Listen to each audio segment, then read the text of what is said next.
Alright, let me show you some of the quirky things about the underscore, especially about numbers, because we just talk about something like age, like 500 years old, something like that. It's a very big number for the age, but not big enough.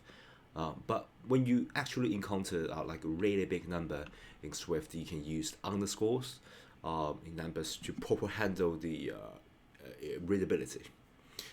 So for example, if you've got like 1 million, okay, or 100,000, something like that, yeah, let's have a butcher about it. So what I'm going to do is to give you some var, just to give you a constant of a million, okay? So a million means one.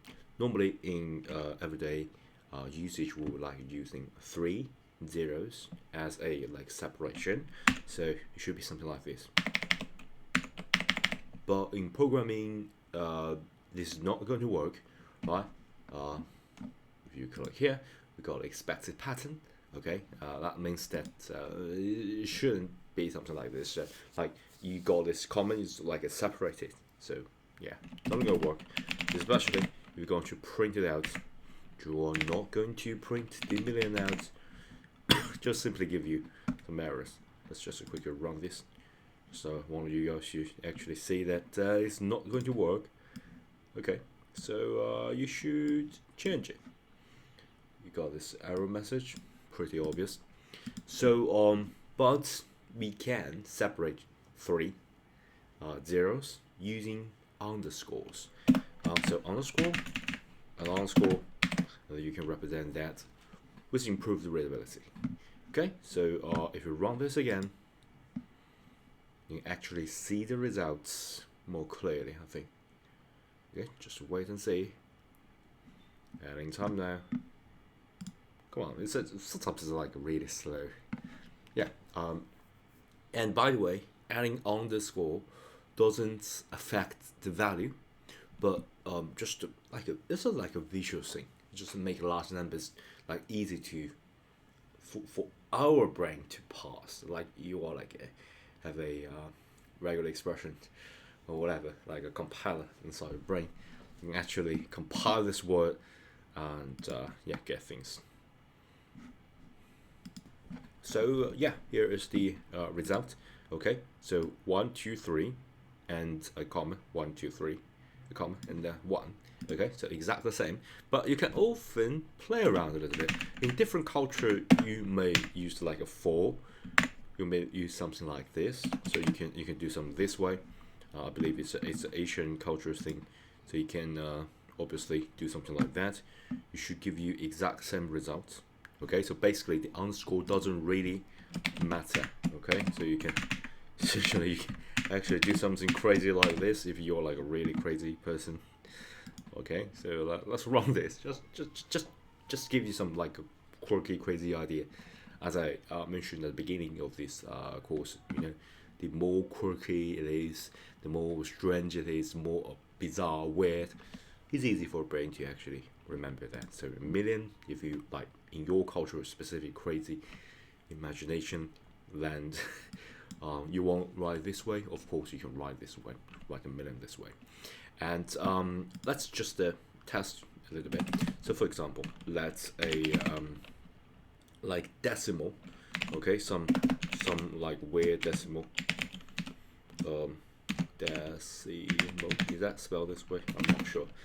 Decimal, like I'm using this really weird decimal, but I also want to add some like I don't know, 1, 2, 3, 4, 5, 6, 7, 8, 9. Okay, really weird. Okay, of course you can like separate that either at 3. You can actually do that. So we got some weird decimal. We got this. I'm gonna print this some weird decimal, right? I'm gonna print the separator so it will be easy for you guys to actually see what's going on. Okay, let's run this. Hopefully, fingers crossed, you can see the results. 1, 2, 3, 4, 5, 6, 7, 8. Okay, but we got like a nice separating. Okay, let's make it more normal. Okay, so normally you do something like this. Okay, And what's the normal usage of this? So for example, normally, especially in programming, Swift programming as well as Swift UI, sometimes we use that in loop. Okay, especially we loop some like really large number. Let's say for I in a loop, 1 all the way to. By the way, if you are like watching this but you did not learn about loop, don't worry. I will like ease it in by repeatedly give you some example. Sometimes you did not have the idea what it is. Doesn't really matter. Just to bear with me. Sometimes I just use some like a higher concept in order to solve some of the problem. Just give you more examples, and we will come to that later. Okay.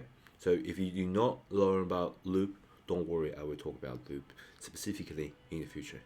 Just want to show you some of the usage like real life scenario. Okay, so if you don't know that, you can like ask AI, or you can check my later video, or just to research a little bit. It's a challenge for you, all right? So sometimes you feel like loop that 1 million times. So 1 and 0 0, 1 0 0 0, right? So you do something like this, and then I don't know, print something. I don't know. If I do that, you'll get something crazy going on here. So if you're like a print eye or something like that. But yeah, I believe this will like make my computer pretty slow, and then finished. Okay, something like that.